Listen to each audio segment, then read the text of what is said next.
We are taking out the native organ and put the new organ from the cadaver galing sa patay na donor or pwedeng galing sa buhay depending on the type of transplant. Pero syempre din ha, kung heart transplant, kung lung transplant, kadalasan dyan cadaver ang donor ha. Ikaw pag buhay ka.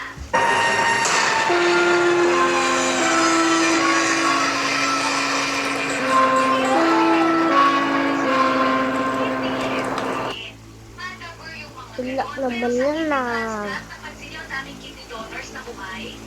Madaming healthy na donors ng kidney. Diba? May balak pa nga yung iba sa inyo dyan. Nagbabalak pa nga siguro ni Remo. Ayan. Ayun. Uy, may lung transplant. May face transplant. Successful sa USA. Ganon ka-successful sila. Okay? O, diba? Yung iba dyan nagbabalak pa nga. Huwag na lang mag-uto. Ang hirap pala. Benta ko na lang yung kidney ko. Ganon. Diba? So, pwedeng buhay ang donor sa kidney. Bakit? Isa lang ang pwedeng tanggalin pag donor.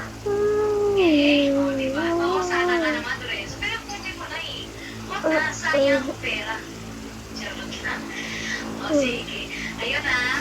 So, dito tayo. Oo nga. Sa kidney transplant, hindi tinatanggal ha. Tinatanggal natin yung native kidneys kung ang case ni patient natin ay what? Kidney cancer. Bago tayo mag-transplant, tatanggalin yung tumor or yung disease na kidney. Tama? Kasi walang silbi na, cancerous yan eh. Pwedeng mag-spread yan, so we have to eradicate. We have to excise. Tama?